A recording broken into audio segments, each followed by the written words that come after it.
আসসালামু আলাইকুম রহমতুল্লাহ আলহামদুলিল্লাহ ওসালাতু আসসালামু আলা রসুলিল্লাহ আম্মা বাদ।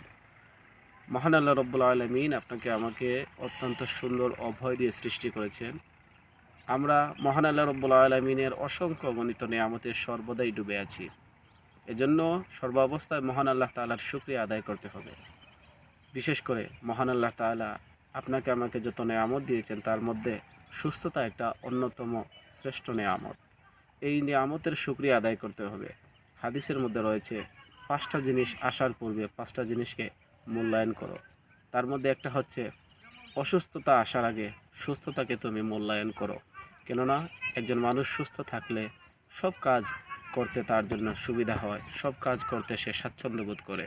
আল্লাহ তাআলার ইবাদত করতে যেমনিভাবে স্বাচ্ছন্দ্য বোধ করে, লেনদেন, ওঠা বসা, খাওয়া দাওয়া, যদিও সুস্থতা অসুস্থতা উভয়টি আল্লাহ তাআলার নিয়ামত, কিন্তু তারপরেও যেই পদ্ধতি অবলম্বন করলে একজন মানুষ সুস্থ থাকতে পারে সেই পদ্ধতি অবলম্বন করাই মূলত তার দায়িত্ব। যতক্ষণ পর্যন্ত আমরা সুস্থ আছি ততক্ষণ পর্যন্ত এই সুস্থতাকে কাজে লাগাতে হবে, সময়কে গুরুত্ব দিতে হবে। তবেই একজন মুমিন ইহ এবং পরকালে সাফল্য লাভ করতে পারে। মহান আল্লাহ তাআলা আমাদের সবাইকে এই সুস্থতা নিয়ামতকে কাজে লাগিয়ে আমাদের জীবন গঠন করার জন্য কবুল করুন। আমিন। আসসালামু আলাইকুম ওয়া রাহমাতুল্লাহি ওয়া বারাকাতুহু।